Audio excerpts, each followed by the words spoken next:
بار پھر ناظرین میں آپ کو خوش آمدید کہتا ہوں۔ رحمت رمضان کی خصوصی براہ راست نشریات افطار کا موقع ہے، اور آپ جانتے ہیں کہ بس مغفرت کا اچرا کچھ لمحوں کے بعد ہی ہم سے جدا ہونا چاہتا ہے۔ میں بار بار آپ سے عرض کر رہا ہوں کہ اس عشرے کی آخری ساعتوں میں اسے راضی کر کے بھیجیے گا، معلوم نہیں کس کو اگلے برس یہ عشرہ نصیب ہو کہ نہ ہو۔ اچھا جی، محو ستارہ صاحبہ، کیا صورتحال ہے آپ کے کچن کے محض کی، یہ بتائیے۔ جی، ہماری جو افطاری ہے بالکل تیار ہے، جس میں نے اچار گوشت بھی بالکل ریڈی ہے، اور اس کو میں نے گارنش کی ہے دھنیا اور پودینہ کے ساتھ، اور اسی کے ساتھ ساتھ ہمارا زردہ بھی بالکل تیار ہے، جس کو میں نے گارنش کی ہے چاندی کے ورک کے ساتھ، اور ہمارا پان شیک بھی بالکل ریڈی ہے، اور اس کو گارنش کی ہے پان کے پتوں کے ساتھ۔ اور میاں صاحب، آپ کھانے پینے کے شوقین ہیں، یہ بتائیے۔ ظاہر ہے کھانے پینے کا یہ جو آپ اس وقت سن رہے ہیں اتنی زبردست ریسیپیز، نہیں ماشاءاللہ زبردست ہے۔ تو کیا محسوس ہو رہا ہے آپ کو، بتائیے ذرا۔ نہیں، محسوس تو یہی ہو رہا ہے کہ افطاری ادھر کرنی پڑے گی۔ کیا بات ہے، اچھا جی بتائیے۔ میں اور اسی کے ساتھ چکن لیگ ٹکا بھی میں نے فرائی کیا ہے۔ واہ، تمام چیزیں کمپلیٹ ہیں؟ تمام کمپلیٹ ہے، یہ تو طے ہے میاں صاحب۔ میں آپ کو بتا رہا ہوں، دیکھیں میں تو افطار اتنی نہیں کرتا، بہت ہی سمجھ لیجئے کہ نہ ہونے کے برابر کھجوریں وغیرہ لے لیتا ہوں میں، باقی دودھ وغیرہ، لیکن میں آپ کو سچ بتا رہا ہوں، محوش جو افطاری بناتی ہے نا، او ہو جو کھاتا ہے وہ یہ تمنا کرتا ہے دوبارہ میں شوپ میں کب بلا رہے ہیں ماشاءاللہ۔ Thank you. واہ جی واہ۔ اچھا ڈاکٹر صاحب، یہ بتائیے کہ اب آپ بنیادی طور پہ تو دیکھیں، مزاج تو قوم کا تبدیل نہیں ہو رہا، اور موٹیویشن بھی بار بار ہونی چاہیے، ایسے تو چھوڑا نہیں جا سکتا نا، لیکن تھوڑا سا لوگوں کو اور یہ بتائیے صاحب کہ اب جو صورتحال جس طرح کی ڈیولپ ہو گئی ہے، اور خدا نہ خواستہ اگر ہم اس طرف بڑھ گئے، جیسا کہ ابھی ہم بات کر رہے تھے جس طرح سے انڈیا بڑھ گیا ہے، کیونکہ ابھی کچھ عرصے پہلے جو ہے اپنا جاوید اکرم صاحب بھی آئے ہوئے تھے، تو جاوید اکرم صاحب نے جو ہے وہ بات بڑی کلیئر انہوں نے کہا کہ جی 7-8 ہفتے کے بعد جو ویو وہاں سے چلتی ہے ہندوستان سے، وہ پاکستان آتی ہی آتی ہے۔ بالکل۔ تو اگر وہ صورتحال ہو گئی تو پھر ہم کہاں کھڑے ہوں گے؟ دیکھیں جی، ہمارے وہ بڑا ملک ہے اور ہمارے اتنے ریسورسز بھی نہیں ہیں، تو میرا خیال ہے کہ ہمارے پاس ایک ہی چیز ہے اور وہ احتیاط ہے۔ اگر ہم نے وہ دامن، دیکھیں اگر کوئی بندہ کسی کو بتا رہا ہو کہ پلیز اس راستے نہ جانا، آگے آگ لگی ہوئی ہے، تو ایک بندہ کہ نہیں میں تو آگ میں سے دیکھ کے گزر کے ہی جاؤں گا، تو وہ میرا خیال ہے خودکشی ہے۔ جی، اچھا اور عقل مند انسان وہی ہے کہ جو دوسروں سے سبق سیکھے سے خود فائدہ اٹھائے۔ تو انڈیا میں بھی یہی صورتحال تھی پہلے بھی، اگر آپ اس کو پیچھے سے انالائز کرتے آئیں تو بالکل یہ صحیح بات ہے کہ اگر ہم نے یہ عید پہ خصوصاً ہم نے اپنے آپ کو صحیح احتیاط نہ کی تو خدا نخواستہ اگر وہ صورتحال یہاں پہ ہوئی نا تو ہمارے یہاں بڑی بری حالت ہوگی۔ اس لیے اللہ تعالیٰ ہمیں بچائے رمضان کے صدقے میں۔ تو میں یہ سمجھوں گا کہ 2-3 چیزیں، اس میں کوئی حرج نہیں ہے۔ 3 روپے کا ماسک مل جاتا ہے، آپ گھر بنا سکتے ہیں اس کو۔ ماسک کو پہننے سے چلو آپ گھر میں جب علیحدہ ہیں اس کو بے شک اتار دیں جب اکیلے ہیں کمرے میں، لیکن جب آپ ہجوم میں جا رہے ہیں، جب دوسروں کے ساتھ مل رہے ہیں، تو پلیز اس میں دیکھیں، یہ تو ویسے بھی ہمارے شہروں میں بہت زیادہ پولوشن ہے، یہ ماسک تو آپ کو ویسے بھی بہت زیادہ پروٹیکشن دیتا ہے دوسری پولوشن سے بھی، آپ کے پھیپھڑے بچتے ہیں، آپ کے ہمارے جہاں سموک اتنا ہے وہاں پہ ساری چیزیں جو امیشن ہو رہا ہے گاڑیوں کا، وہ اتنے زیادہ کیمیکلز ہیں جو کہ کینسر کا باعث بنتے ہیں۔ تو ہم نہ صرف کرونا سے بلکہ ان سے، تو اس صورتحال میں ایک تو یہ ہے کہ ہماری عادت اب بن جانی چاہیے کہ سوشل ڈسٹینسنگ کی، اس میں کسی کو فیل نہیں کرنا چاہیے۔ اگر ہم پہلے ہاتھ ملاتے ہوتے تھے، اگر ہم دور سے ہی ایسے کر لیں، ادب کا ایک طریقہ ہے، سلامتی بھیجنی ہے تو وہ منہ سے بھی کہہ سکتے ہیں السلام علیکم۔ سلامتی تو ایکچولی منہ سے ہی ہے، بالکل ٹھیک ہے، آپ سلام بھیجتے ہیں، وہ ضروری تو نہیں کہ ہاتھ ملنا اور قریبی گلے ملنا۔ اور عید پہ بھی ایک رواج تھا ہمارے کہ گلے ملنا عید ملنے کا ایک بہانہ تھا، لیکن اب پلیز اس کو نہ دہرائیے۔ پچھلی عید پہ ہم نے بڑا سبق سیکھ لیا ہمارے بہت زیادہ، اور اب اگر اب اس وقت اتنے ہاسپٹلز ہیں وہاں پہ بیڈز بھر چکے ہیں، اچھا آکسیجن کہیں ملتی نہیں ہے۔ یہ آپ لاہور کی صورتحال بتا رہے ہیں؟ نہ صرف لاہور کی، ابھی گجرانوالے کی یہ تھا کہ جتنے وینٹیلیٹر تھے سارے بھر چکے ہیں، اب کوئی وینٹیلیٹر نہیں ہے وہاں پہ۔ تو دیکھیں اس طرح جتنے بڑے شہر ہیں ہمارے جن میں بہت زیادہ وبا پھیلی ہوئی ہے، وہاں پہ صورتحال بہت بری ہے۔ اچھا ایک بات بتائیے، یہ اگر مثال کے طور پہ خدا نہ خواستہ کسی کے ساتھ ایمرجنسی پرابلم گھر پہ ہو جاتی ہے اور ظاہر اس وقت سلنڈر موجود نہیں ہے، پھر کیا کرے گا وہ؟ دیکھیں جی، 1-2 چیزیں اگر وہ کریں تو آپ کی کچھ آکسیجن لیول بڑھ سکتا ہے۔ مثلا آپ اگر سیدھے لیٹے ہیں تو آپ کی منیمم آکسیجن جو ہے پھیپھڑوں میں جائے گی، ٹھیک ہے؟ تو آپ اس طرح کریں کہ پیشنٹ کا اگر پیٹ بہت زیادہ نہیں بڑا ہوا تو آپ اسے الٹا لٹا کے اس کے چیسٹ کے نیچے 2 تکیے اور ایک یہ ہپس کے نیچے یہاں پہ تکیہ رکھ کے، تاکہ پیٹ جو ہے وہ بیڈ کے ساتھ نہ لگے، چونکہ جب ہم اندر سانس لیتے ہیں تو ہمارے پھیپھڑوں سے ہوتے ہیں اور پیٹ پھولتا ہے۔ اوکے، یعنی پوزیشن اس کی ہو جائے کہ چیسٹ چیسٹ یہاں پہ جو اٹھی رہے، 2 تکیے رکھیں اور 2 تکیے یہ جو کولے کے ہے تاکہ آپ کا جو پیٹ ہے وہ اوپر، پیٹ جو ہے نا وہ بیڈ سے نہ، اس الٹے پرون، یعنی اگر آپ پنجابی میں کہتے ہیں تو جو سپائن پوزیشن ہوتی ہے اس کو ہم سیدھا کہتے ہیں، سیدھا لیٹنا، اور جو پرون پوزیشن ہوتی ہے پٹھا یعنی الٹا لیٹنا. ٹھیک ہے، یعنی اگر کسی کی سانس اکھڑ رہی ہے سمجھ لیجیے، جی بالکل، اور اس کو مطلب اس وقت کوئی آس پاس کوئی بھی آکسیجن نہیں ہے، کوئی کچھ نہیں ہے، تو اس کو اس پوزیشن میں، یا دوسری پوزیشن یہ ہے کہ بیڈ پہ بیٹھ کے اگر پیٹ کا کسی کا بہت زیادہ نکلا ہوا ہے اور وہ نہیں الٹا لیٹ سکتا تو آگے کوئی چھوٹا سا سٹول رکھ کے اور اس کے اوپر ایسے کونیاں رکھ کے تو یا ایسے رکھ کے بیٹھیں گے تو اس سے جو ہماری آکسیجن ہے وہ زیادہ اندر جاتی ہے مقدار. اچھا، تو آپ کو 3-4 مثلا اگر کسی کا 85 پہ ہے تو اس طرح ہو سکتا ہے 90 پہ یا 89 پہ یا 90 پہ، تو وہ گزارا ہو جاتا ہے جب تک کہ آپ کو آکسیجن اویلیبل نہیں ہوتی. یعنی الٹے لیٹنے سے اور اگر پیٹ پہ دباؤ نہ ہو، آپ کا کہنا یہ ہے کہ الٹے لیٹنے سے اور پیٹ پہ دباؤ نہ ہو تو آکسیجن جو ہے زیادہ انہیل ہوتی ہے، آکسیجن زیادہ انہیل ہوگی. اچھا جی ہاں، اگر آپ سیدھا لیٹیں گے تو پیٹ کا دباؤ، چونکہ پھیپھڑوں نے جب پھولنا ہے تو پیٹ نے اگر دبایا ہوا ہے تو آپ پھیپھڑے نہیں پھول سکیں گے. اچھا، کیسی دیکھیں حکمت ہے میرے رب کی، آئے ہائے ہائے کیسی حکمت ہے. سجدہ جو ہے، یعنی آپ اندازہ نہیں، سجدے کی میں بھی بات نہیں کر رہا، میں تو بات کچھ اور کر رہا ہوں کہ سرکار علیہ السلام کی حدیث کا مفہوم جو میاں صاحب ہے الٹا لیٹنے سے منع فرمایا کہ جہنمیوں کا طریقہ ہے. آپ یہ دیکھیے کہ سائنٹیفکلی یہ چیزیں جو آج پروون ہو رہی ہیں، مطلب میں سائنس کی توثیق کو توثیق نہیں مانتا، جو رسول نے فرما دیا بس حق ہے وہ سچ ہے، لیکن آج یہ بات پروو ہو رہی ہے کہ سائنس یہ کہہ رہی ہے کہ اگر الٹا لیٹتے ہیں آپ تو آپ کی آکسیجن جو ہے وہ ظاہر ہے پھر کام ہی نہیں، پھیپھڑے کام ہی نہیں کریں گے نا اس طرح سے جس طرح سے کرنا چاہیے. اچھا، اب ذرا یہ بتائیے ایک اور بات خاص طور پہ کہ ایک تو ماسک کی بات آ گئی، ٹھیک ہے جی، آکسیجن سلنڈرز کا ویسے ہی مسئلہ ہے، ٹھیک ہے جی، وینٹیلیٹرز کا ویسے ہی مسئلہ ہے خدا نخواستہ. یہ آپ کے آخری میں سوال آپ سے کرنا چاہ رہا ہوں کہ یہ جس طرح کی صورتحال نظر آ رہی ہے، جاوید صاحب اس دن یہ فرما رہے تھے کہ خدا نخواستہ یہ 7 یا 8 برس تک جو ہے وہ لنگر آن کرے گا پاکستان میں. آپ کو لگتا ہے کہ یہ پرولونگ کرے گا اتنا لمبا؟ اصل میں نا ایک اچھی جو چیز ہے وہ ایک ہرڈ امیونٹی ہوتی ہے کہ 60-70% یا انفیکٹ ہو جائے یا امیونائز ہو جائے، یعنی انہیں ویکسین لگ جائے یا کسی طرح سے انہیں وہ انفیکشن ہو چکا ہو، تو پھر ایک اس کو ہم سارے جتنے انفیکشن ہیں، جتنی وبائیں ہیں، ان میں ایک ہرڈ امیونٹی آ جاتی ہے کہ پھر انفیکٹیوٹی جب 70% آپ کے پروٹیکٹڈ ہوں تو پھر وبا کے پھیلنے کی رفتار بہت کم ہو جاتی ہے. ٹھیک ہے، جیسے ڈینگی 2011 میں لاہور میں شاید ہی کوئی گھر ہو جو خالی رہا ہو، ٹھیک ہے، لیکن اس کے بعد وہ ضرور رہا ہے، موجود رہا ہے، لیکن اکا دکا کیس. لیکن سر یہ تو بالکل ایک شکل ہی دوسری ہے نا. ڈینگی تو ظاہر ہے ایک مخصوص ایریا، مخصوص علاقوں کے اندر اور مخصوص موسم کے اندر تھا معاملہ. اس میں بھی یہ وائرس ہے نا، یہ سانس سے سپریڈ کرنا ہے، تو اگر میرے اندر اینٹی باڈیز موجود ہیں نا تو وہ میرے اندر ملٹی پلائی نہیں کر سکتے. بالکل ٹھیک ہے. اچھا جی میاں صاحب یہ بتائیے، ہمارے یہاں ایک اور جو معاملہ ہے وہ یہ ہے صاحب کہ اب چونکہ عید کا موقع آنے والا ہے اور یہ بڑی امپورٹنٹ انہوں نے بات کی ہے. ہمارا ہوتا یہ ہے کہ سلام دعا کے بعد ہم معانقہ کرتے ہیں، گلے ملتے ہیں، اور جب تک وہ گلے نہ ملیں تو ایسا لگتا ہے جیسے عید مکمل نہیں ہوئی. اچھا وہی بات ہے، منع کیا جاتا ہے تو پھر یہ کہا جاتا ہے کہ صاحب آپ جو ہے وہ اپنا ہمیں اس کام سے بھی روک رہے ہیں، ہم تو یہ کریں گے، جھپی دیں گے جی، ہمیں تو پیار کی جھپی چاہیے.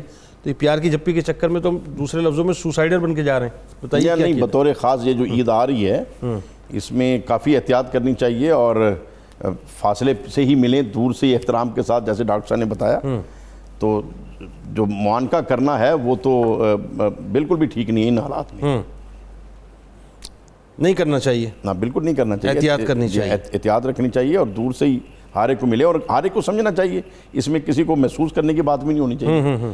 ابھی پولیٹیکلی ہم جب دوست آتے ہیں کھلے، ان کی کوشش ہوتی ہے کہ ملا جائے، تو سمجھاتے ہیں کہ بھائی ٹھیک ہے بیٹھے تشریف رکھیں، ٹھیک ہے، تو وہ بیٹھ جاتے ہیں لیکن کئی دل میں غصہ کرتے ہیں، دیکھو جی ہاتھ بھی نہیں ملایا. تو پھر بہرحال لوگوں کو سمجھنا چاہیے کہ یہ غصے کی بات نہیں ہے، احتیاط سب کو کرنی چاہیے. اچھا آج کی رات جیسے 21ویں شب ممکنہ شب قدر ہے، ابھی بتائیے کہ اجتماعی توبہ کی طرف قوم کو جانا چاہیے. میں بار بار ایک بات کہہ رہا ہوں کہ لوگوں کو جو اجتماعی توبہ کی طرف سوچنا چاہیے. میرا خیال ہے کہ اب ضرورت اس امر کی ہے کہ ہم جہاں یہ ساری احتیاطیں کریں وہاں پر اب باقاعدہ اللہ کو راضی کریں. 1 برس ہو چکا ہے صاحب، 1 برس ہو چکا ہے، ساری سائنس ٹیکنالوجی سب فیل ہو گئی. ویکسین کا بھی ڈاکٹر صاحب یہاں بیٹھے میں حتمی کوئی بات نہیں ہے، ابھی تک حتمی کوئی بات نہیں ہے. تو حتمی بات تو وہی ہے نا کہ اللہ کی ذات، اللہ کی بارگاہ، اللہ سے رجوع کرنا، اللہ سے توبہ کرنا. اصل بات تو یہی ہے کہ ہر وقت ہمیں اللہ تعالیٰ سے ڈرنا چاہیے اور استغفار کرتے رہنا چاہیے.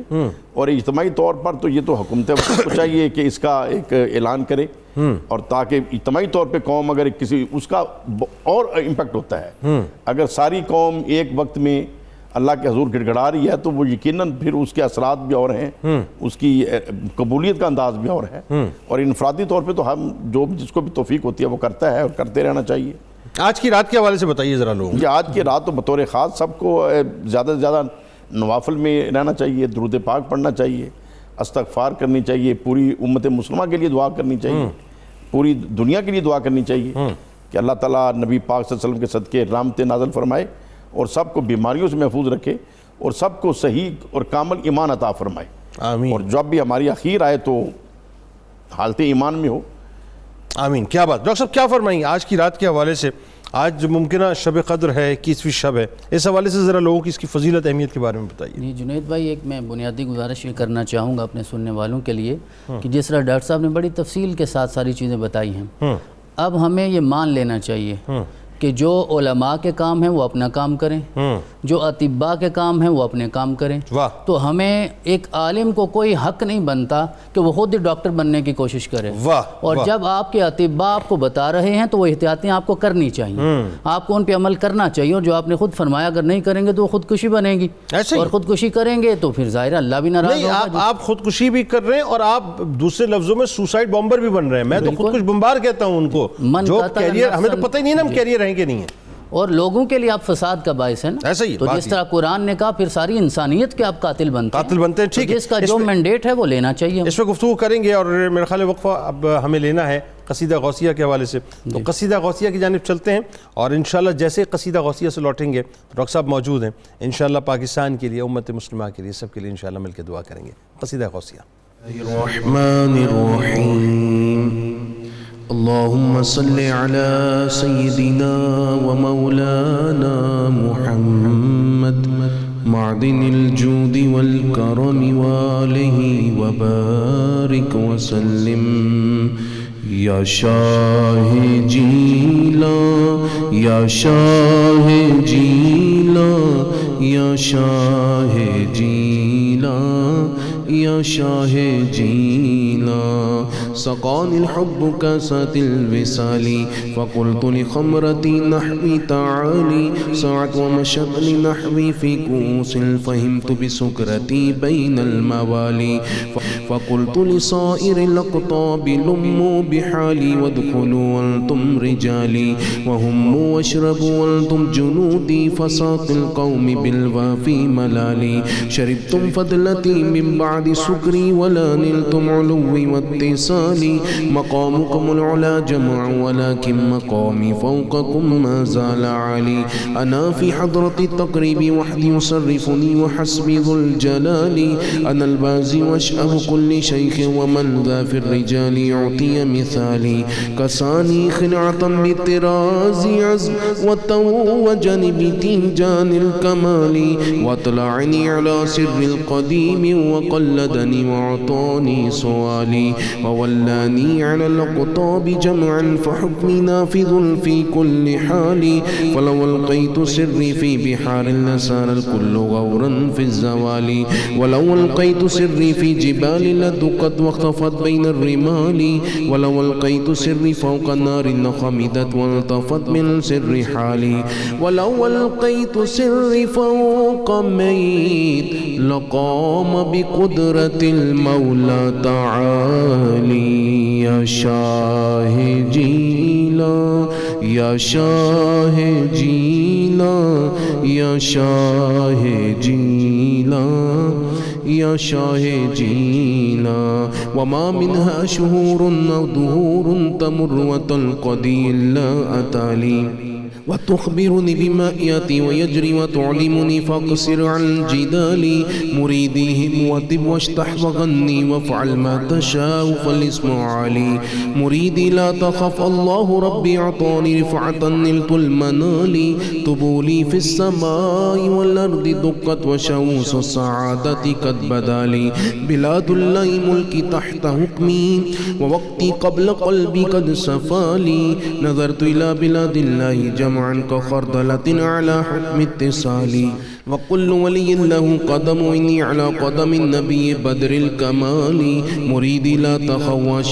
فإني عزوم قاتل عند القتال أنا الجيلي محي الدين اسمي وعلامي على رأس الجبال أنا الحسن والمخضع مقامي وقدامي على عنق الرجال وعبد القادر المشهور اسمي وجدي صاحب العين الكمال تقبلني ولا تردد سؤالي أغثني سيدي انظر بحالي يا شاه جينا يا شاه جينا يا شاه جينا يا شاه جينا اللهم صل على سيدنا ومولانا محمد معدن الجود والكرم وعليه وبارك وسلم يا رحمن يا الله يا رحمن يا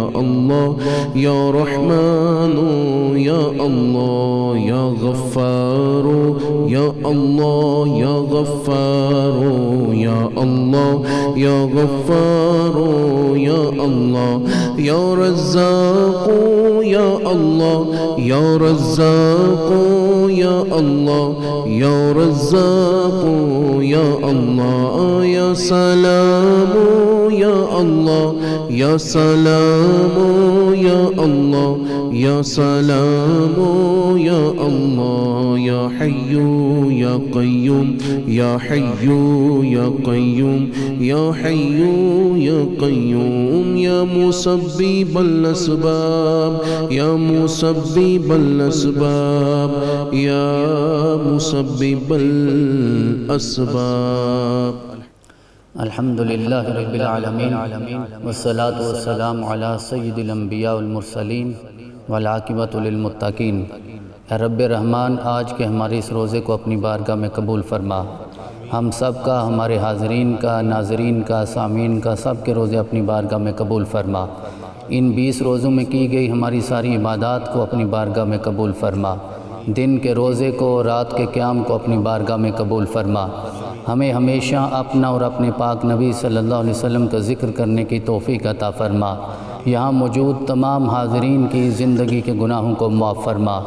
آج کی اس مبارک رات کے صدقے، شب قدر کے صدقے، تاک رات کے صدقے ہماری زندگی کی ساری خطاؤں کو معاف فرما۔ 92 نیوز کے سارے حاضرین، ناظرین، سامعین کی زندگی کی خطاؤں کو معاف فرما۔ آئندہ زندگی اپنی رضا اور اپنے رسول کی رضا کے مطابق گزارنے کی توفیق عطا فرما۔ اللہم انا نعوذ بک من الاربع، مولا ہم سب تیری بارگاہ میں 4 چیزوں کی پناہ مانگتے ہیں جو تیرے رسول نے ہمیں سکھایا ہے۔ من علم لا ينفع، ہمیں علم نافع کی دولت عطا فرما، علم غیر نافع سے ہم سب کو محفوظ فرما۔ ومن قلب لا يخشع، وہ دل نہ عطا فرما جو تیرا خوف نہ رکھتا ہو، جو تیری خشیت میں نہ دھڑکتا ہو، اپنے خوف میں دھڑکنے والے دل کی نعمت ہمیں عطا فرما۔ ومن نفس لا تشبع، اس نفس سے ہمیں پناہ عطا فرما جو کبھی سیر نہ ہوتا ہو، جو ہمیشہ بھوکا رہتا ہو، ہمیشہ لالچ میں رہتا ہو۔ ہمیں ایسا نفس عطا فرما جو تیری دی ہوئی نعمتوں پہ قناعت کرنے والا ہو۔ ومن دعاء لا يسمع، اور ہمیں ہمیشہ یوں اپنی بارگاہ میں ہاتھ اٹھانے کی توفیق عطا فرما، ہم جو بھی تیری بارگاہ میں عرض کریں تو اپنے محبوب کے صدقے اسے اپنی بارگاہ میں قبول فرمائے۔ ربنا آتنا فی الدنیا حسنۃ وفی الآخرۃ حسنۃ وقنا عذاب النار، ہم سب کی دنیا کو بہتر فرما، ہم سب کی آخرت کو بہتر فرما۔ رب رحمان، اپنے نبی کے اخلاق حسنہ سے ہمیں بھی حصہ عطا فرما۔ سیدنا صدیق اکبر کی صداقت کے صدقے ہمیں قول اور فعل کی صداقت عطا فرما، ہمیں زبان اور دل کی سچائی عطا فرما۔ حضرت سیدنا فاروق اعظم کی عدالت کے صدقے ہمیں انفرادی اور اجتماعی عدل قائم کرنے کی توفیق عطا فرما۔ یا ایھا الذین آمنوا کونوا قوامین للہ شہداء بالقسط، اس آیت مبارکہ پہ ہمیں عمل کرنے کی توفیق عطا فرما۔ خلیفہ ثالث حضرت سیدنا عثمان غنی کی سخاوت کے صدقے ہمارے دلوں کو وسعت عطا فرما۔ وصلی اللہ تعالی علی رسولہ خیر خلقہ محمد وعلی آلہ وصحبہ اجمعین برحمتک یا آمین آمین آمین۔ ناظرین کرام، مغفرت کا عشرہ ہمارے درمیان سے جدا، اللہ تعالیٰ اسے راضی کر کے ہمارے لیے توشہ آخرت بنا دے اور ہمارے لیے شفاعت کا باعث بنا دے. انشاءاللہ لوٹتے ہیں افطار کے بعد، پھر آپ سے ملاقات کرتے ہیں.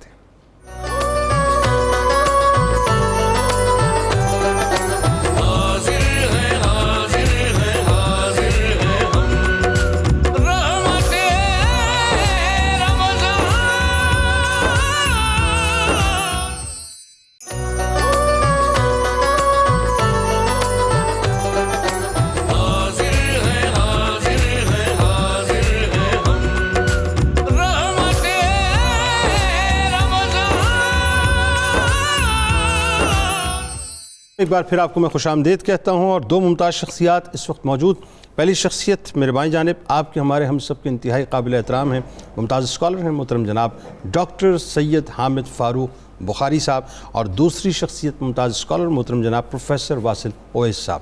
آپ دونوں کو میں خوش آمدید کہتا ہوں. السلام علیکم. اور جناب ناظرین کرام، مغفرت کا عشرہ ہمارے درمیان سے جدا ہو کر چلا گیا، اور آج پہلی تاکرات ممکنہ شب قدر 21ویں شب ہے.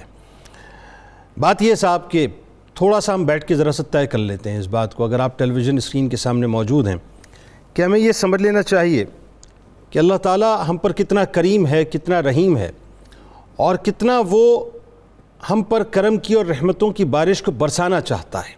دیکھیے، اس نے ہمیں رمضان عطا کیا، بہت توجہ سے سنیے گا. ہم غفلت میں پڑے رہے رحمت کے عشرے میں، لیکن اس کی رحمت معاذ اللہ غفلت میں نہیں ہے. وہ رحمت برسانا چاہتا ہے، وہ رحمت کے دامن میں سمیٹنا چاہتا ہے. ہم غفلت میں رہے رحمت کے عشرے میں، ہم نے رحمت کے عشرے کو گزار دیا. اس نے کہا ٹھیک ہے، کوئی بات نہیں، میرے بندو ہو، میں تم سے پیار کرتا ہوں، تم نے غفلت میں گزار دیا، کوئی مسئلہ نہیں، آؤ مغفرت کا عشرہ لے لو. مغفرت کے عشرے میں ناظرین ہم غفلت میں پڑے رہے. ہم نے نہ نمازوں کی صحیح طور سے جو ہے قدر کی، نہ قرآن پاک کی تلاوت کی، نہ صحیح طور سے ہم نے تراویح کا حق ادا کیا، نہ روزوں کا حق ادا کیا، نہ صدقات و خیرات کیے، نہ صلاۃ و تسبیح کا اہتمام کیا. کوئی مسئلہ نہیں ہے. اللہ تعالیٰ پھر چاہتا ہے کہ بندہ میری بارگاہ میں آئے، اور اب اس نے ناظرین یوں کہیے کہ روحانی بمپر پرائزز کا سلسلہ شروع کر دیا ہے. یہ جو تاکراتیں ہیں بنیادی طور پہ یہ روحانی بمپر پرائزز ہیں ناظرین، جس کی قیمت کا، جس کی وقت کا ہم اندازہ کر ہی نہیں سکتے. اتنے انمول ہیں، اتنے بیش بہا ہیں کہ اس کا اندازہ یقیناً بروز محشر ہمیں ہوگا کہ جب ہمارے نامہ اعمال کو ناظرین تولا جائے گا نا، اور جس وقت یہ بتایا جائے گا کہ اے بندے تیرے نامہ اعمال میں تو کئی شبہائے قدر موجود ہیں. میں نے جملہ کیا استعمال کیا ناظرین، ذرا غور کیجئے گا، کئی شبہائے قدر. کیونکہ جس نے، یہ حدیث شریف میں آتا ہے، سرکار مدینہ صلی اللہ علیہ وآلہ وسلم نے فرمایا کہ جس نے حالت ایمان اور اپنا احتساب کرتے ہوئے شب قدر میں قیام کیا، اس کے سابقہ گناہوں کو معاف کر دیا جاتا ہے، معاف کر دیا جاتا ہے ناظرین. اور ایک اور بات میں آپ کو بتاتا ہوں، ایک اور حدیث پاک میں آتا ہے کہ جس نے اس کی تلاش کے لیے قیام کیا، یعنی شب قدر کی تلاش کے لیے، پھر اسے نصیب ہو گئی تو اس کے اگلے پچھلے گناہ معاف کر دیے جاتے ہیں. ختم، فنش. یعنی بالکل اس طرح کی بات ہے کہ ہم نے اپنی بد اعمالیوں کی جو سیاہی ہے ناظرین، اس سے اپنے زندگی کے کرتاس کے اوپر جو لکھنا شروع کیا، اس کرتاس کو ہم نے کالا کرنا شروع کیا، سیاہ کرنا شروع کیا. ایک رات ناظرین، ایک رات ایسی آتی ہے جس میں اللہ کے حضور اگر ہم ایمان کی حالت میں احتساب کے ساتھ کھڑے ہو جائیں، اللہ تعالیٰ اس پیپر کو دوبارہ وائٹ کر دیتا ہے، بالکل وائٹ کر دیتا ہے، یعنی وہ سیاہی مٹا دیتا ہے گناہوں کی. اور دوسری بات میں آپ کو بتاؤں جو بڑی کمال ہے، جو توجہ سے سننے والی بات ہے. دیکھیے، ہم لوگوں کی ایوریج عمر کیا ہے؟ 50 برس، 60 برس، 70 برس. کوئی جی لیا صاحب تو ہم بڑی مثال دیتے ہیں، بھئی 80 پلس کے، 90 پلس کے، 100 پلس. خال کوئی ونس ان بلو مون کوئی ہمیں ایسی عمر ملتی ہے. ایسا ہی ہوتے ہیں نا ڈاکٹر صاحب، ہم کہتے ہیں صاحب کہ وہ 100 پلس کے ماشاءاللہ، یعنی وہ 100 پلس کہنے کے بعد ہم بار بار ماشاءاللہ کہتے ہیں کہ جی دیکھنے کو کم ملتے ہیں. ورنہ تو صاحب 50 کے بعد ہماری ٹانگیں ہلنا شروع ہو جاتی ہیں، 60 کے بعد ہاتھوں میں راشا آ جاتا ہے، 70 کے بعد دانت گرنا شروع ہو جاتے ہیں، اور عالم یہ ہوتا ہے اس کے بعد جو ہم تیاری کر رہے ہوتے ہیں کہ قبر جو ہے وہ کسی وقت بھی ہمیں بلا لے گی. ایسا ہی ہوتا ہے نا. اچھا، اب بات یہ ہے، ذرا غور سے سنیے گا میری بات کو، کہ اگر لیٹ سے آپ کی 60 سال 70 سال ایوریج عمر ہے تو آپ اس میں عبادت کتنی کر پاتے ہیں؟ اگر بہت عبادت کرنے والا آدمی ہوگا، 5 وقت کی نماز اگر باقاعدگی سے پڑھتا ہوگا، قرآن پاک کی تلاوت کرتا ہوگا، تو اب ایوریج نکالیے گا اپنی عمر کی ناظرین، اس کا 1/4 حصہ بھی ہم عبادت پہ صرف نہیں کر پاتے. لیکن میرے رب کے کرم، میرے رب کی رحمت پہ قربان جائیے صاحب، وہ اپنے بندوں پہ کتنا مشفق ہے. اور پھر قلب مصطفیٰ صلی اللہ علیہ وآلہ وسلم پر قربان جائیے کہ جب پرانی امتوں کے واقعات سنائے تھے غلاموں نے، تو قلب مصطفیٰ صلی اللہ علیہ وسلم مغموم ہوا تھا، بس وہ جو مغموم ہونا تھا اللہ نے سورہ قدر کو نازل فرما دیا اور کیا بشارت دے دی کہ جو اس رات کو پالے گا اللہ تعالیٰ 1000 مہینوں سے زیادہ اس کو عبادت کا ثواب عطا کرے گا۔ اچھا 1000 مہینے کہنے میں تو لگتے ہیں صاحب بہت آسان، ذرا کیلکولیٹ تو کیجئے، 1000 مہینوں کا مطلب ہوا 83 برس اور 4 مہینے کی عبادت، 83 برس اور 4 مہینے کی عبادت، یعنی جس نے ایک رات پالی اور خشوع و خضوع سے وہ اللہ کی بارگاہ میں کھڑا ہو گیا احتساب کے ساتھ ایمان کی حالت میں اور قبول ہو گئے نا، بس قبول ہونے کی بات ہے، وہ قبول کر لیتا ہے، وہ قبول کر لیتا ہے، وہ اپنے بندے پر بڑا رحیم ہے، وہ قبول کر لیتا ہے، بس اس کو تو بندہ دل سے جو ہے پکارے، ایک آنسو بہا دے مکھی کے سر کے برابر، وہ قبول کر لیتا ہے صاحب، قبول کر لیتا ہے۔ تو اس نے قبول کر لی، تو ایک رات میں بمپر پرائز کیا ہے صاحب؟ 83 برس اور 4 مہینے کی عبادت۔ جب بروز محشر، اب میں وہیں آ رہا ہوں، جب بروز محشر نامۂ اعمال پیش ہوں گے صاحب، اور انشاءاللہ اس کی کریمی سے یقیناً ہمیں یہ یقین ہے کہ دائنے ہاتھ میں ہمارے نامۂ اعمال ہوں گے، اور جب ہم پڑھ رہے ہوں گے تو کتنی شب ہائے قدر ہمارے حصے میں ہوں گی، یعنی عمر ہوگی ہماری 50 60 70 برس، لیکن ہم نے صدیوں کی عبادتیں جو ہیں وہ اللہ کی بارگاہ میں لے کے جانی ہیں انشاءاللہ۔ تو اس کو اس طرح سے کیلکولیٹ کریں کہ بھائی کاروباری آدمی تو میری بات بہت آسانی سے سمجھ لیں گے، یہاں تو معاملہ یہ ہے کہ وہ کہتے ہیں نا کہ وہ کہتے ہیں بھائی کہیں روپیہ لگا کے 2 روپے ہونے چاہیے، وہ کام بتاؤ۔ یہاں تو معاملہ یہ لگانا کچھ نہیں ہے اور کمانا کروڑوں اور اربوں کی تعداد میں جس کا کوئی حساب ہی نہیں ہے۔ تو بس اللہ تعالیٰ قبول فرمائے، آج کی رات کو حاصل کیجئے اپنے لیے، خاص طور پہ اپنے گھر والوں کے لیے، پاکستان کے لیے، امت مسلمہ کے لیے دعا کیجئے، اور خاص طور پہ پوری دنیا کے لیے یہ دعا کیجئے کہ اللہ تعالیٰ اس کورونا کی وبا سے ہم سب کو چھٹکارا عطا فرما دے۔ 83 برس اور 4 مہینے ذہن میں رکھیے گا، یہ آج کی رات ممکنہ اگر شب قدر ہے تو پھر آج کی رات انشاءاللہ انعام ملنے والا ہے۔ ہمارے ساتھ ناظرین جو شخصیات موجود ہیں، آغاز کرتے ہیں، اور میں آپ سے گزارش کروں گا آپ دنیا میں کہیں بھی بستے ہوں بس ایک ٹیلی فون کال کے ذریعے میں جوائن کیجئے، اور پروگرام کے دروازے یقیناً میں نے آپ کے لیے مکمل طور پہ کھول دیے ہیں۔ ڈاکٹر صاحب آپ سے آغاز کرتے ہیں، سب سے پہلے قرآن کیا کہتا ہے اور طاق راتوں کے جو مقاصد ہیں وہ کیا ہیں؟ بسم اللہ الرحمن الرحیم۔ بہت شکریہ جنید بھائی، آپ نے بڑی روحانی تازگی دی ہے، اللہ پاک آپ کو سلامت رکھے۔ جزاک اللہ۔ اور بہت ہمیشہ آپ اجمال میں ساری تفصیل بیان فرما دیا کرتے ہیں، تو 83 سال اور 4 ماہ کی عبادت کرنے کے اللہ ہم سب کو توفیق عطا فرمائے۔ اللہ رب العزت نے ارشاد فرمایا جو مقاصد ہیں بنیادی طور پہ ان 5 راتوں کے جو آخری عشرے کی طاق راتیں ہیں، ان المنافقین فی الدرک الاسفل من النار ولن تجد لهم نصیرا، یہاں منافق کا لفظ استعمال ہوا ہے تو یہ صرف ایمان کے نفاق کی بات نہیں ہو رہی، جو کفران نعمت کرتا ہے، اللہ کی نعمتیں پانے کے باوجود کہ آپ کو شب قدر مل گئی، اس نے مہلت دے دی، آج یہ لبے بام کھڑی ہے وہ گھڑی جو 83 سال اور 4 ماہ کے برابر ہے، ہم اگر اس کا کفران کریں گے تو اللہ کی بارگاہ میں وہ بھی نفاق ٹھہرے گا۔ اور ارشاد فرمایا ان المنافقین فی الدرک الاسفل من النار، یعنی جتنا اللہ کرم فرماتا ہے یا عبادی الذین اسرفوا علی انفسہم لا تقنطوا من رحمت اللہ، اتنا ہی اگر آپ رحمت سے دور ہو جائیں گے،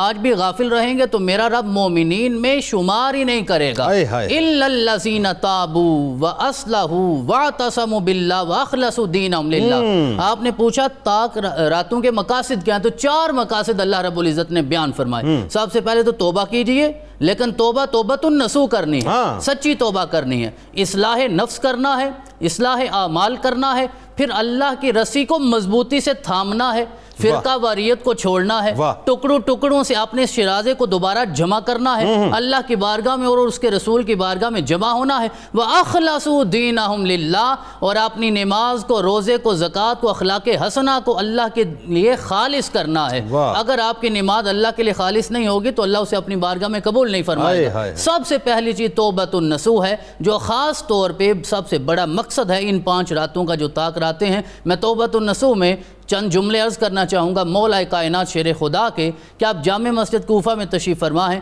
رمضان کی کسی رات کا تذکرہ ہے، شاید کوئی طاق رات ہوگی، آپ کھڑے ہوئے، آپ نے اعلان فرمایا لوگو یا ایھا الذین آمنوا توبوا الی اللہ توبۃ نصوحا۔ کسی نے سوال کیا حضرت توبہ کا تو پتہ، یہ توبۃ النصوح کیا ہے؟ آپ نے فرمایا 6 چیزیں جب پائی جائیں گی تو پھر توبۃ النصوح یہ بتائیے لوگوں کو۔ تو پوچھا گیا حضرت ارشاد فرمائے، آپ نے فرمایا سب سے پہلے الندم علی ما مضی، کہ تم اس چیز پہ ندامت کا اظہار کرو جو زندگی میں، گزشتہ زندگی میں گناہ کر چکے ہو۔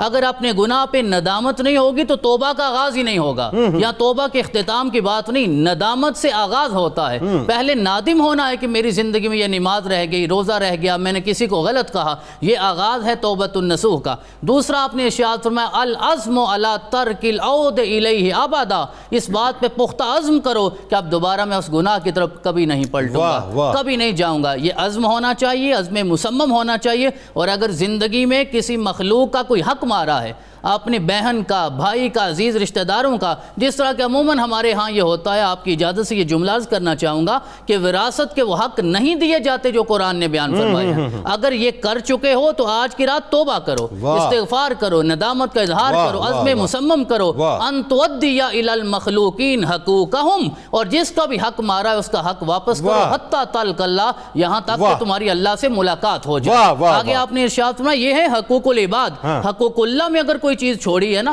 اسے بھی پورا کرو۔ ان تعمد الی کل الفریدہ علیک حقہا، کوئی ایسا فرض جو تیرے اوپر آج بھی لازم ہے ادا نہیں کر سکا اس کو ادا کرو۔ اور آخری چیز بہت اہم ہے، اگر ہم سمجھ جائیں گے تو یقیناً تقویٰ کی وہ منزلیں جو امام المتقین نے ہمیں بتائیں وہ نصیب ہو جائیں گی۔ آپ نے فرمایا ان تعمد الی کل اللحم الذی نبت للسحت کسب حرام، اگر زندگی میں آج تک حرام کی کمائی سے اپنے جسم پہ ایک بھی گوشت کا ٹکڑا چڑھایا ہے، جب تک اللہ کو راضی کر کے اسے ضائع نہیں کرو گے، وہ گوشت جو حرام کمائی سے آیا جب تک وہ نہیں جائے گا توبۃ النصوح نہیں ہوگی، اور تمہیں اپنے نفس کو اسی طرح اطاعت کی عادت دینی ہوگی جس طرح آج تک معصیت کی عادت۔ بلکہ میرا خیال ہے یہاں تک ہے نا کہ جی وہ اگر تمہارے کپڑوں میں اگر 1 درہم جو ہے وہ حرام کے پیسے کا ہے تو تم 40 دن تک اگر دعا کرتے رہو قبول نہیں ہوگی۔ اس کا مطلب تو یہی ہوا نا پھر کہ پہلے تو سب سے پہلے جو حقوق العباد کے معاملات ہیں اس کو درست کر کے پھر حقوق اللہ کی پاسداری کرنے کے لیے آج کی رات کھڑے ہونا ہے، ایسا ہی ہے نا جی؟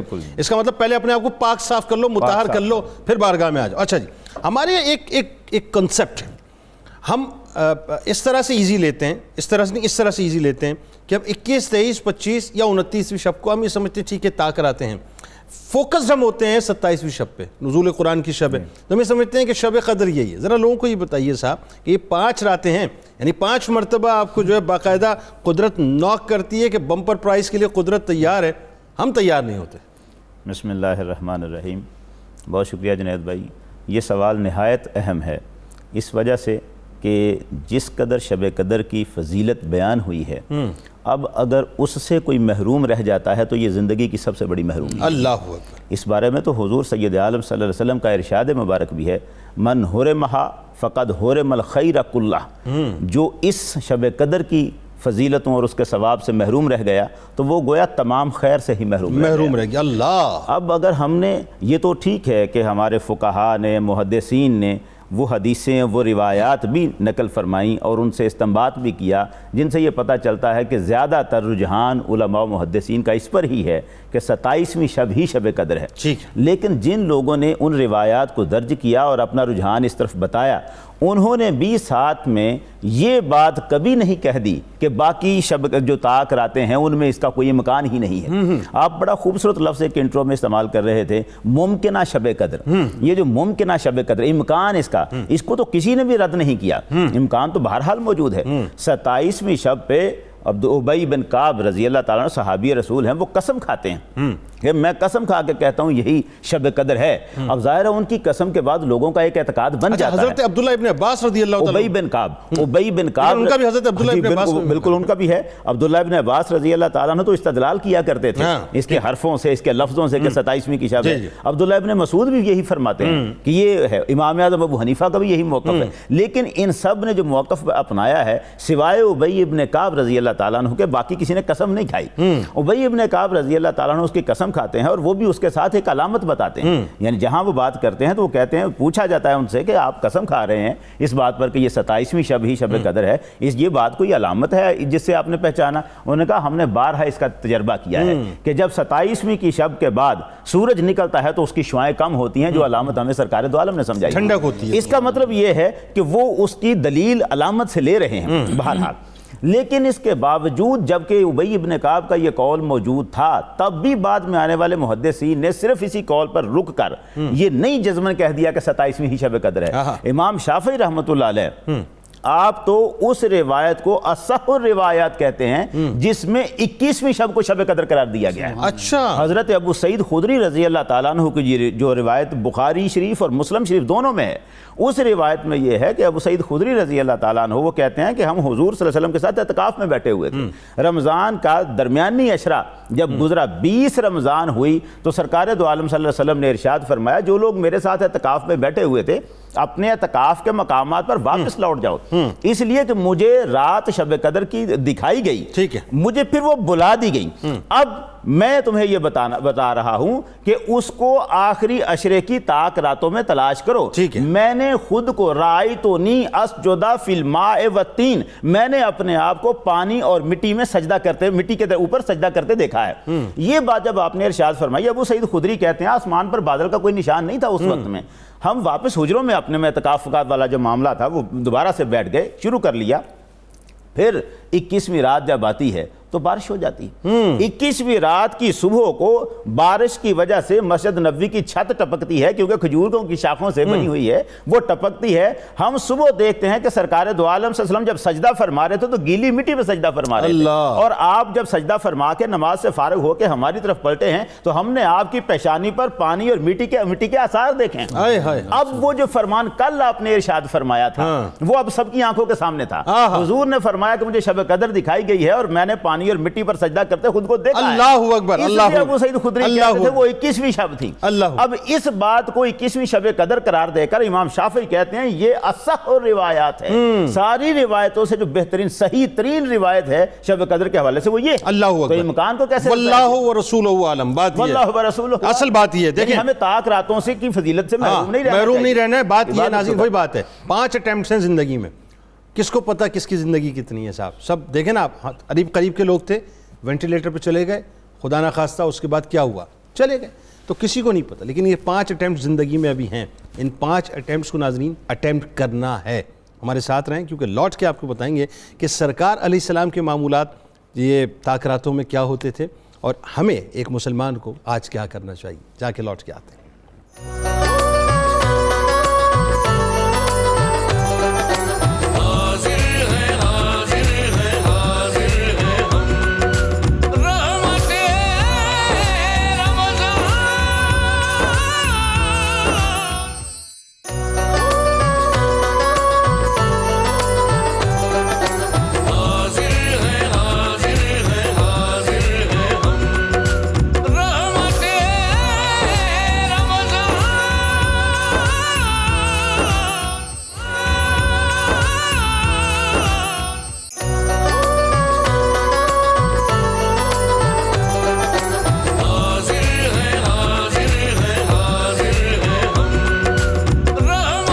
ناظرین میں آپ کو خوش آمدید کہتا ہوں. رحمت رمضان کی خصوصی براہ راست شریعت ہے، افطار کا موقع اور 21ویں شب پہلی طاق رات ممکنہ شب قدر ہے.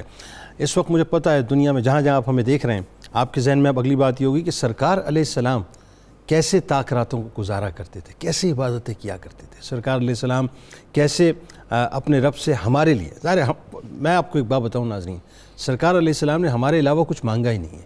جو کچھ مانگا ہے ہمارے لیے مانگا ہے. تو سرکار علیہ السلام کی جو عبادتوں کا معمول تھا وہ ڈاکٹر صاحب سے پوچھتے ہیں وہ کیا تھا. ڈاکٹر صاحب بتائیے ذرا طاق راتوں میں خاص طور پہ سرکار علیہ السلام کی جو عبادات.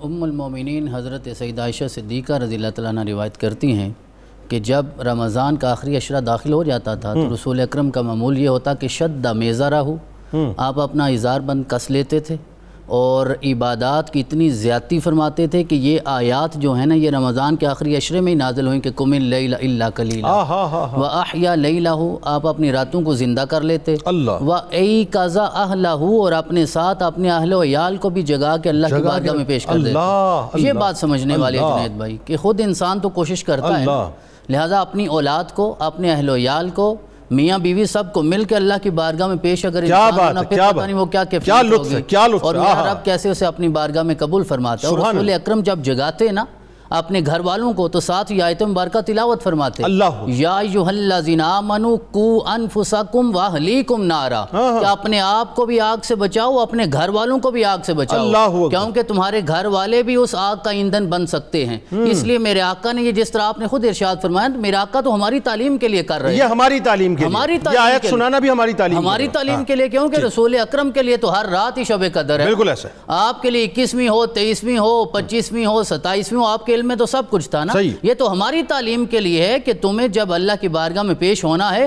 تو اولاد کی تربیت کرنا یہ بھی ماں باپ کی ذمہ داری ہے۔ تو ایک تو میرے آقا اس طرح اللہ کی بارگاہ میں حاضر ہوتے، دوسرا حضرت عائشہ روایت کرتی ہیں کان النبی صلی اللہ علیہ وسلم یجتہد فی العشر الاواخر من رمضان ما لا یجتہد فی غیرہ، کہ رسول اکرم اپنی عبادات میں اتنی جد و جہد یا کوشش فرمایا کرتے تھے رمضان کے آخری عشرے میں بطور خاص طاق راتوں میں، جو دیگر پورے سال میں اس طرح اہتمام نہیں ہوا کرتا تھا۔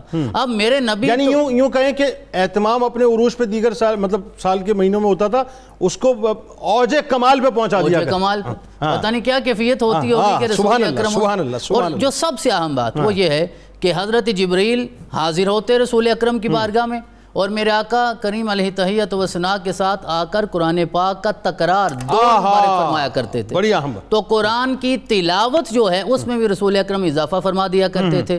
آپ اعتکاف فرمایا کرتے تھے، اور اعتکاف یہ سنت اعتکاف، ویسے تو میرے رسول اکرم علیہ تحیت و ثنا کے لیے یہ بھی روایات میں الفاظ ہیں کہ آپ کبھی 20 دن بھی اعتکاف فرماتے تھے، کبھی پورا مہینہ بھی فرماتے تھے، لیکن آخری 10 دن جو ہے بطور خاص، تو لہذا اعتکاف اور قرآن کی تلاوت اور اس کے ساتھ ساتھ اپنے اہل و عیال کو عبادات میں شریک جس سال آپ نے پردہ فرمایا اس سال آپ نے 20 دن اعتکاف فرمایا، 20 ایسا ہی ہے نا؟ اور 2 بار قرآن کا، ہاں 2 مرتبہ قرآن کا دور ہے۔ فاطمہ صاحبہ کراچی سے ہمارے ساتھ ہیں، السلام علیکم۔ وعلیکم السلام۔ جی کیسے ہیں بھائی؟ اللہ کا شکر ہے بہن، آپ ٹھیک ہیں؟ الحمدللہ رب العالمین۔ آپ سنائیں، اور سنائیں کیسے ہیں سب؟ میں بالکل سناؤں گا، اگر وقت ہوتا تو اس وقت آپ سنائیے، پوچھنا کیا چاہتی ہیں؟ جی میرا یہ سوال ہے کہ جب ہم محمد صلی اللہ علیہ وسلم پہ درود پڑھتے ہیں تو وہ کس طرح درود ابراہیم پڑھتے ہیں، کہ کون سا وہ درود پڑھتے ہیں، تو پھر کس طرح وہ بھیجے جاتے ہیں، اور کس طریقے سے ہم دعا مانگے؟ بالکل فاطمہ آپ کو بتاتے ہیں، فاطمہ کو یہی پوچھنا چاہیے تھا کہ سرکار مدینہ صلی اللہ علیہ وسلم پر درود کیسے پڑھا جائے۔ جی بتائیے۔ جی نبی اکرم صلی اللہ علیہ وآلہ وسلم سے جو درود ابراہیمی ہے یہ تو خاص طور پر اس وقت بتایا گیا آپ نے جب صحابہ اکرام نے یہ سوال کیا تھا کہ یا رسول اللہ صلی اللہ علیہ وسلم نعرف کیف نسلم علیک، ہم یہ تو جانتے ہیں کہ آپ پر سلام کیسے پڑھیں، فکیف نصلی علیک فی صلاتنا، حضور ہمیں ارشاد فرما دیجئے کہ اپنی نمازوں میں آپ پر کیسے درود پڑھیں۔ تو جواب میں سرکار دو عالم صلی اللہ علیہ وسلم نے ارشاد فرمایا یوں کہو اللہم صلی علی محمد وعلی آل محمد کما صلیت علی ابراہیم وعلی آل ابراہیم، یہ سارا درود ابراہیم۔ لیکن اس میں تخصیص یہ نہیں تھی کہ باقی کسی وقت میں کوئی اور درود کے سیغے نہیں پڑھے جا سکتے۔ امام سخاوی رحمۃ اللہ علیہ نے القول البدیع جو کتاب درود کے موضوع پر لکھی ہے، اس میں حضرت علی رضی اللہ تعالیٰ عنہ کی روایت سے جو فرمایا کہ حضور سید عالم صلی اللہ علیہ وسلم نے یہ درود سکھایا اللہم صلی علی محمد نبی الامی علیہ السلام۔ اب اس کے سیغے ظاہر درود ابراہیمی سے مختلف ہیں۔ عبداللہ ابن مسعود رضی اللہ تعالیٰ عنہ وہ فرماتے ہیں کہ جب تم حضور پر درود پڑھتے ہو احسن الصلاۃ، تو اپنے درود کو نہایت احسن طریقے سے پڑھا کرو، کیونکہ تمہارا درود حضور سید عالم کی بارگاہ میں پیش ہوتا ہے۔ سبحان اللہ۔ یوں کہا کرو اللہم اجعل صلاتک و برکاتک علی سید المرسلین، اب پورا آگے درود وہ پڑھتے ہیں۔ تو درود پاک کے مختلف سیغے جس میں مختلف انداز سے صلات ہو سلام ہو وہ شامل ہونا چاہیے، وہ درود کے مختلف کوئی بھی سیغہ اختیار کیا جا سکتا ہے۔ ان کو الفاظوں سے غرض نہیں ہے، الفاظوں سے غرض نہیں ہے، نیت سے غرض ہے، یہاں سے۔ کنیز صاحبہ ہمارے ساتھ ہیں، السلام علیکم۔ السلام علیکم جی۔ وعلیکم السلام۔ جی آپ کی پوری ٹیم 92 کو بہت بہت مبارک ہو، آپ کی صحیح کو اللہ کریم قبول فرمائے۔ آمین میری ہمیں بہن۔ بھی دیکھنے کی اللہ تعالیٰ نے یہ سعادت دی ہے، تو اللہ تعالیٰ ہمارا بھی دیکھنا سننا قبول فرمائے۔ آمین آمین آمین۔ یہ 4 رکعت جیسے فرائض نماز پڑھتے ہیں تو قیام پہلی دفعہ کر لیتے ہیں جو کہ فرض ہے قیام کرنا، تو 4 رکعتوں میں اگر بندہ 1 میں یا 2 میں بیٹھ جائے تو کیا وہ نماز یعنی ہو جائے گی، یا 4 میں ہی قیام کرنا ضروری ہے؟ بالکل بالکل آپ کو بتا۔ بہت بہت مبارک، بہت بہت بہت اچھا پروگرام ہے میری بہن، بہت شکریہ، بس دعاؤں میں پوری ٹیم کو ہماری یاد رکھیں۔ بہت شکریہ آپ نے ہمیں کال کی۔ جی کنیز صاحبہ کا سوال، کیا سوال قیام کے حوالے سے 4 رکعت پڑھ رہی ہیں, اب مثال کے طور پہ تھکن ہے یا کوئی مطلب ذوف ہے, 2 رکعت انہوں نے قیام کر لیا, 2 رکعت بیٹھ کے پڑھ لی, تو کیا یہ ممکن ہے؟ اگر تو ایسا ہے کہ صحت اجازت نہیں دیتی, بیماری ہے, مرض ہے, تو یقیناً وہ بیٹھ سکتی ہیں, لیکن اس کے بغیر بیٹھنے سے ظاہر ہے کہ قیام ایک نماز کے فرائض میں شامل ہے, وہ اگر مس ہوتا ہے تو وہ فرض کے حیثیت سے نماز پہ نقص آتا ہے, تو اس کے لیے پھر ان کو قیام کرنا ضروری ہوگا. اگر بیماری ہے, عذر ہے, تو وہ عذر کی وجہ سے بیٹھ کے نماز پڑھ سکتی ہے. ٹھیک. ڈاکٹر صاحب اب ذرا یہ بتائیے کہ آج کی رات ہمیں گزارنی کیسے چاہیے, یہ بڑا اچھا اس کو ذرا سا ریلیٹ کر لیتے ہیں ایک اور بات سے, جو درود پاک والی بات آئی تھی. اب چونکہ بار بار حضرت ابی ابن کعب رضی اللہ تعالیٰ عنہ کا تذکرہ پاک آیا, اور میں بار بار الین پہنچ جاتا تھا, مزار شریف ان کا وہاں پر ہے, کئی مرتبہ الحمدللہ یہ شرف نصیب ہوا وہاں حاضری دینے کا. تو درود پاک کی ایک روایت آپ سے, اگر اس کو ذرا سا ریلیٹ کر کے آج کی رات کے عمل میں ہم شامل کر لیں کہ لوگ دعا کریں گے, اسی عمل کے تحت اگر درود پاک پڑھتے پڑھتے کریں, اور اس کے علاوہ کیا اعمال ہونے چاہیے خاص طور پہ آج کی رات کی؟ جی, جس روایت کی طرف آپ نے اشارہ فرمایا, سرور کائنات کی بارگاہ میں آ کے انہوں نے عرض کیا کہ میں اپنے وقت کا چوتھائی حصہ آپ پہ درود پاک پڑھتا ہوں, تو میرے آقا نے ارشاد فرمایا یہ تمہارے حق میں بہتر ہے, اور اگر چاہو اور اللہ کی بارگاہ میں عزت پانا تو اس میں اضافہ کرو. سبحان اللہ. تو انہوں نے کہا میں اپنا نصف وقت پڑھوں گا. آپ نے فرمایا یہ بھی قبول ہے, اگر اور اضافہ کر لو, تو کہا میں 3 حصے کروں گا. آپ نے فرمایا یہ بھی قبول ہے.